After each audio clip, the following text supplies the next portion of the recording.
राम राम दोस्तों, आज है मेरा 1 साल अखंड ब्रह्मचर्य का पहला दिन। मेरे पहले दिन की शुरुआत 2:50 में हुआ। उसके बाद मैंने धरती माँ को प्रणाम किया। धरती माँ को प्रणाम करने के बाद मैंने 3 गिलास पिया गुनगुना पानी। गुनगुना पानी पीने से पाचन तंत्र पुष्ट होता है। सुबह गुनगुना पानी पीने से सभी तरह की गंदगी बाहर निकलती है। कुछ देर टहलने के बाद मैं चला आ गया नहाने। मैं ब्रह्म मुहूर्त में नहाकर मेडिटेशन करता हूँ। ब्रह्म मुहूर्त में नहाने से आलस दूर और माइंड फ्रेश हो जाता है। नहाकर फिर रेडी होकर आ गया मैं अपनी छत पर। भगवान जी का ध्यान करते हुए मैंने शुरू किया अपना मेडिटेशन। ब्रह्म मुहूर्त में नहाकर मेडिटेशन करने से मन तरोताज़ा और शांत रहता है। मेडिटेशन करने से हमारा मानसिक अनुशासन बढ़ता है और माइंड पूरी तरह रिलैक्स हो जाता है। मेडिटेशन पूरे करने के बाद मैंने शुरू करे प्राणायाम। सबसे पहले किया मैंने अनुलोम विलोम। अनुलोम विलोम करने से पूरे शरीर में शुद्ध ऑक्सीजन जाता है। सर्दी जुकाम तमाम आदि में यह फायदेमंद होता है, जिससे बीपीआई और एनर्जी को ठीक किया जा सकता है। अनुलोम विलोम करने के बाद मैंने दूसरा प्राणायाम किया कपालभाति। कपालभाति में सांसों को झटके से छोड़ा जाता है। इस योग से फेफड़ों की क्षमता बढ़ती है और हमारे रक्त को शुद्ध कर पाचन तंत्र को मजबूत बनाता है।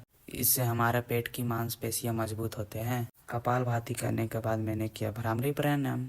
भ्रामरी प्राणायाम में अंगुलियों को आंखों पर रखकर अंगूठों को कान से दबाना होता है और सांसों को करके छोड़ना होता है। ध्वनि निकालनी होती है। इसे करने के तुरंत बाद ही शांति महसूस होने लगती है। ये चिड़चिड़ेपन को खत्म कर देता है। इससे चिंता और तनाव में राहत मिलती है। चिड़चिड़े लोगों को ये प्राणायाम जरूर करना चाहिए। प्राणायाम करने के बाद मैंने करे योगासन। तो सबसे पहले किया मैंने भुजंगासन। इसे फर्श पर उल्टा लेटकर सांस को अंदर भरते हुए नाभि के ऊपर उठाना होता है।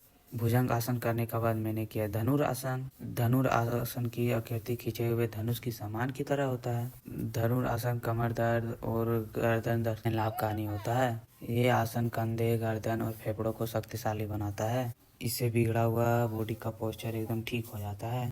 धनुरासन करने के बाद मैंने किया विपरीत सर्वासन। इसे सुपरमैन पोज भी कहते हैं। इस आसन को उल्टा लेटकर पैर और हाथों को ऊपर उठाकर किया जाता है। इससे कोर और पीठ दोनों की मांसपेशियां मजबूत होती है। इसके बाद किया मैंने हलासन। इसमें पीठ के बल लेटकर पैरों को 90 डिग्री तक लेकर जाना होता है। फिर धीरे धीरे सांस लेकर धीरे धीरे सांस छोड़नी होती है। सेहत के हिसाब से ये बहुत फायदेमंद आसन है। ये आसन मोटापा को कम करते हुए थायराइड मधुमेह आदि में लाभदायक होता है। ब्रह्मचर्य को पालन करने के लिए मेडिटेशन प्राणायाम योगासन बहुत ज़रूरी होता है।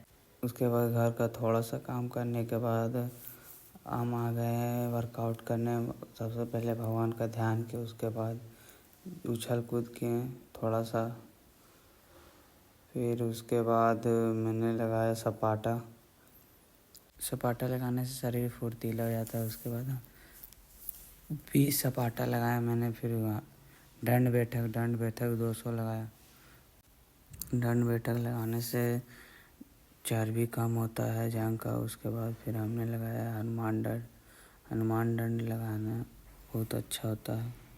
अगर आप ब्रह्मचर्य का पालन करते हो तो आपको अपना शरीर को थकाना होगा।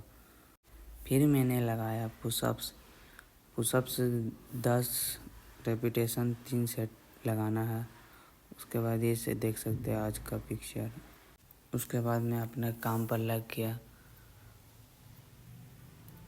आपको ब्रह्मचर्य में रहना है तो शांति बैठना नहीं होगा, आपको कुछ ना कुछ काम करना होगा।